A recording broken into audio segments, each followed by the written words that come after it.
Berapa porsi yang sebenarnya dijadikan pemilik yang bisa diambil oleh pemilik kurban? Allah Subhanahu wa taala dalam surah Al-Hajj itu menyebutkan 3 bahagian besar kurban dibagi. Ya. Fakulu minha, sepertiga makanlah. Wa at'imul qani', sepertiganya lagi berikanlah kepada yang membutuhkan, iaitu fakir, miskin. Wal mu'tar, dan sepertiganya lagi berikan kepada mu'tar. Mu'tar ni bukan bang mu'tar, yang tidak membutuhkan. Tidak membutuhkan ni suka-suka kita, saudara, sahabat, kepala kantor, supaya kita tidak dimutasi cepat-cepat, kan? Kemudian keseho tajuk ke solah usamsat bom, terserah kita, suka-suka, pembantu, terserah. Kalau begitu, sebenarnya Allah memberi hak kepada pemilik kurban 2/3. Ya, sepertiga makan, simpan, sepertiga lagi suka-suka kita. Nah, begitu sebenarnya. Itu kalau kurban sunnah. Kalau kurban wajib, kurban nazar, kurban wasiat, itu tidak boleh dimakan sama sekali. Harus diberikan semua kepada fakir, miskin. Nah, itu kalau sembelih sendiri, Pak. Kalau dikasih ke panitia, tentu tidak bisa seperti begitu seluruhnya. Kan? Karena misal panitia mufakat, ini orang miskin banyak, nanti diberikan untuk kepada pemilik paling 3 kantong plastik, kurang dari yang sebenarnya. Itu tidak mengapa, yang penting rida saja. Karena kadang-kadang memang fakir miskin cuma hari-hari begini mereka bisa berbahagia. Kita tiap-tiap hari kita makan dagingnya. Jadi tidak perlu sampai bertengkar dengan panitia. Ho talung, kepegah oleh ustaz, nak dengar baru pegah oleh ustaz. Itu dah mulai. Ada dengar dia bilang ustaz kemarin kat mana? 2/3 milik ilmu. Kata panitia nak cok nak kau keror ni. Pergi sembelih sendiri. Itu jangan sampai ke situ, Pak. Tapi itu kalau sembelih sendiri. Boleh tidak sembelih sendiri, enggak kasih ke menasah? Boleh. Boleh. Tidak ada masalah. Dari dulu Nabi sembelih sendiri, sahabat sembelih sendiri. Namun karena dimensi sosial, kalau kita sembelih sendiri, nanti otomatis waktu kita bagi daging, jatuhnya ke orang miskin set-set. Kita sukanya sama si miskin yang solat, ke dia mandum. Di rumah dia udah tumpuk kurban. Si miskin yang tidak salat enggak kita kasih. Akibatnya makanya dia enggak mau salat-salat gara-gara itulah. Tak pernah dapat kurban. Jadi begitu sebenarnya proses, tapi di lapangan kadang-kadang tidak seperti yang diharapkan. Tidak mengapa. Pertanyaan berikutnya, bolehkah bersyarikat satu keluarga karena tidak mampu bersyarikat satu keluarga untuk satu kambing? Satu kambing hanya boleh diniatkan untuk satu orang. Kalau satu keluarga bersyarikat, boleh dengan syarat bukan bersyarikat pada jumlah kambing, tapi memberikan harta dihibahkan ke satu orang itu yang berkorban. Suami enggak cukup uang, isteri enggak cukup uang. Isteri nanya ke suami, "Padum tu ansik bang, berapa lagi enggak cukup?" Kata si suami, 2.900.000 lagi enggak cukup. Kameng lah juta, yang enggak cukup 2.900.000 lagi. Ini suami kameng juga berarti, kan? Jadi model-model begini enggak boleh kita berdua niat bang, enggak boleh. Kambing cuma untuk satu orang. Kalau bukan suami hibahkan harta ke isteri, isteri hibahkan harta ke suami. Yang kurban tetap satu orang. Sudah. Namun pahala, di situ baru ulama bicara masalah pahala. Pahala bisa bersyarikat satu keluarga. Jadi jangan salah faham. Yang boleh bersyarikat pada pahala. Pada pahala. Tidak boleh bersyarikat pada jumlah yang dikurbankan. Kalau pada pahala enggak ada bantah, Pak. Buka kitab Tuhfah Ibnu Hajar Al-Hasami. Ulama besar Syafi'i mengatakan satu keluarga dapat pahala.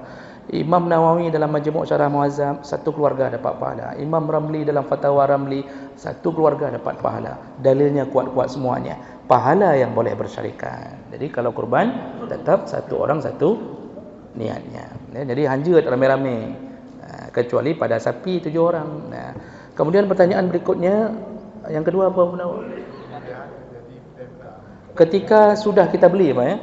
Ketika sudah kita beli lalu terjadi PMK pada binatang yang akan kita kurbankan, kalau itu memudaratkan manusia, penyakit itu memudaratkan manusia misal kalau dimakan, maka jangan disembelih. Tapi pahala kurban sudah dapat. Kenapa? Waktu kita beli memang belum terkena penyakit itu. Berbeda yang enggak sah, kita carinya yang sakit memang.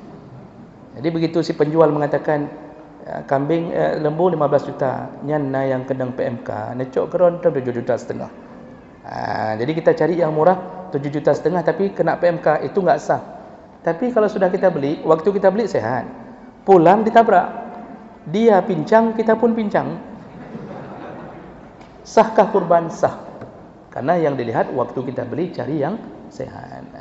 Namun kalau dagingnya memudaratkan manusia, jangan disembelih. Begitu. Tapi pahala sudah dapat berdasarkan niat cari yang bagus tadi di awal. Nah, kemudian pertanyaan terakhir, dalam satu sapi ada satu orang memakai harta haram. Contoh pengedar sabu-sabu bergabung dengan kita. Apakah sapi itu menjadi haram semuanya? Tidak. Setiap orang dapat bahagiannya masing-masing tergantung harta dan niatnya masing-masing. Jadi tidak haram. Dia saja yang dapat bahagian haram dan tidak haram bagi yang lain. Daging pun yang disembelih punya dia, kan tidak mungkin kita tahu yang mana punya dia.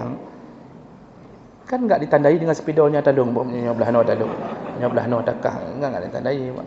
Maka hana pupu dalam butnya. Kalau kita baca kitab fikih lebih dalam, Pak, satu sapi beda-beda niat, boleh tidak? 5 orang kurban, 1 orang akikah, 1 orang untuk makan-makan saja. Dalam mazhab Syafi'i dibolehkan. Ya, dalam mazhab Syafi'i tidak harus semuanya niat ibadah. Ya. Yang satu enggak ada ibadahnya, cuma mau makan. Karena enggak cukup orang satu, kata dia, bahlung saya roti. Tapi lu belum baju si mentang, kata dia. Boleh, tergantung niat masing-masing. Kalau dalam mazhab Hanafi, baru boleh bersyarikat 7 orang pada satu sapi, niat berbeda-beda, boleh, tapi satu syarat, sama-sama niatnya ibadah. Sama-sama takarrub. Jadi 5 orang kurban, 2 orang akikah misal. Atau 1 orang lagi melepaskan nazar. Yang penting dalam keadaan ibadah dibolehkan, syaratnya ibadah. Dalam mazhab Syafi'i tidak disyaratkan itu. Tergantung niat masing-masing. Tetap sah yang kurban bersama orang-orang yang tidak berniat kurban. Begitu dijelaskan di dalam kitab-kitab Syafi'iyah. Ya, baik. Masih ada waktu? 2 menit. Ya, boleh terakhir Bapak. Langsung to the point Bapak. Waalaikumsalam.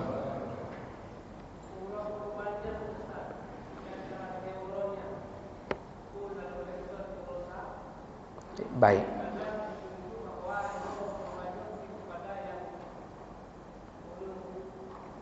Ya. Iya.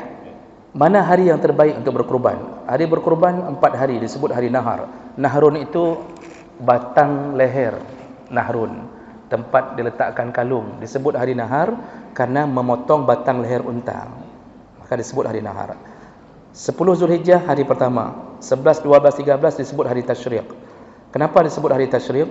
Tasyriq itu artinya menjemur. Syarraqa yusyriqu itu menjemur.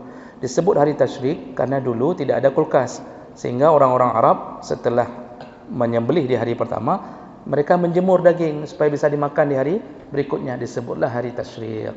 Nah, mana hari terbaik di 4 hari itu? Hari pertama, Pak. Hari pertama, berdasarkan hadis Nabi SAW, Nabi selalu menyembelih di hari pertama. Namun hari ini enggak bisa dilakukan juga. Karena kambing banyak, di Menasah ramai, terhalang dengan salat Idul Adha. Kalau dilakukan di hari pertama, kadang-kadang enggak selesai.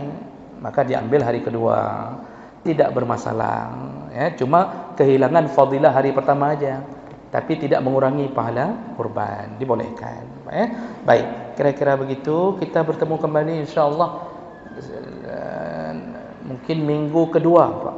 Karena kalau minggu pertama setelah Idul Adha, long tak sinyak benda. Enggak mungkin saya hadir. Nah, minggu kedua nanti itu pun persetujuan dari panitia masjid. Ya.